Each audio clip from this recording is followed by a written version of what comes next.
여러분 안녕하십니까? C채널 매거진 굿데이 첫 소식입니다. 동성애 동성혼 합법화 반대 전국교수연합과 나쁜 인권조례 폐지 네트워크 등은 국가인권위원회의 성주류화 정책을 계속 비판하고 있습니다.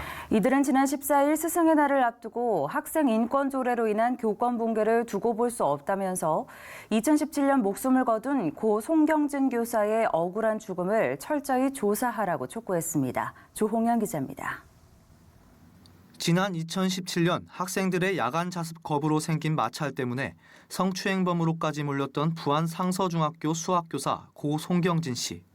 담임이 짝꿍의 허벅지를 만지고 자신에게 폭언을 일삼았다는 학생의 거짓 진술로 사건이 크게 불거져 수업 중 퇴출과 출근 정지 명령 등 온갖 고초를 겪어야 했던 4개월이었습니다. 경찰은 해당 학생과 학부모들의 진술이 번복됐다는 것을 확인했고 이들이 송경진 교사에 대한 처벌을 원하고 있지도 않아 사건을 무혐의로 종결 지으려 했지만 전북 학생인권교육센터의 끈질긴 1, 2차 조사로 송경진 교사는 다시 자유롭지 못한 상태가 됐습니다. 송경진 교사는 제대로 된 변론 기회조차 얻지 못한 채 전북 학생인권교육센터의 불합리한 강압조사로 교사로서의 모든 명예를 잃게 됩니다. 지난 2017년 8월 송경진 교사는 사건의 부당함과 억울함에 못 이겨 결국 죽음을 선택했습니다. 고 송경진 교사의 부인 강하정 씨는 지난 사건에 대해 비통한 마음을 금치 못했습니다. 강하정 씨는 국가인권위원회 규탄 대회에서 학생인권 조례는 가짜 인권이고 국가인권위원회는 가짜 인권파리이자 인권 말살 집단 그리고 살인 집단이라고 강력히 비판했습니다. 강하정 씨는 남편 송경진 교사의 죽음을 철저히 조사하고 국가인권위원회를 반드시 해체시켜 이 나라의 아이들을 지켜야 한다고 촉구했습니다. 단지 대통령의 자문기구일 뿐인 국가인권위원회가 전 국민을 대상으로 이미 인민재판을 하고 있습니다. 행정부의 모든 관청은 물론 전국의 특별시, 광역시, 도시, 군, 구 그리고 교육청 이 지자체에 이미 인권 조례가 제정되었거나 제정하려고 진행 중입니다. 이것은 인권이 아닙니다. 가짜 인권이며 국가인권위원회는 가짜 인권파리들입니다. 스승의 날을 앞둔 지난 5월 14일 시민들은 국가인권위원회와 권한을 잘못 사용하고 있는 학생인권교육센터를 비판하고 나섰습니다.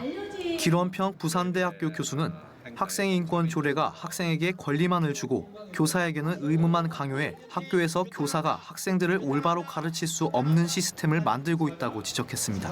학생들의 학력이 현저히 떨어지고 있다는 점과 함께 청소년들에게 잘못된 윤리 도덕을 심어주는 문제는 미래 사회 혼란을 가중시킬 것이라는 지적입니다. 교사들의 권위를 실추시키고 또 그로 말미암아 수업 분위기가 흐트러지고 결과적으로 공부를 못하게 됩니다. 이 학생인권 조례 안에 들어가면 차별금지 사유라 해가지고 임신 또는 출산 차별금지, 성적 지향 차별금지 이게 들어갑니다. 이 성적 지향 안에 동성애가 들어있습니다. 학생인권교육센터의 성인권교육 정책에도 일침이 가해졌습니다. 김인희 옳은가치 시민연합 사무국장은 국가인권위의 정책에 국가가 앞서서 우리들의 자녀를 성중독자로 만들고 있다고 지적했습니다. 청소년들에게도 성관계를 할 권리와 가출할 권리를 달라 여성 청소년에게 순결을 강요하지 말라는 주장이 오늘날 어린 학생들의 입에서 나오는 소리라는 비판입니다. 김인희 사무국장은 가정에서의 일반적인 부모 교육조차 아이들에 대한 인권 침해라는 신고가 들어오고 있는 현실이 과연 맞는 일인가 물었습니다. 성추행 교사라는 누명을 쓴 채 송경진 선생님께서는 돌아가셨습니다. 사람을 죽을 정도로 괴롭힌 사람들이 인권을 말하고 우리 아이들의 교육을 하겠다는 겁니까? 나쁜 학생인권 조례는 학생의 인권, 교사의 인권, 학부모의 인권을 짓밟고 있습니다.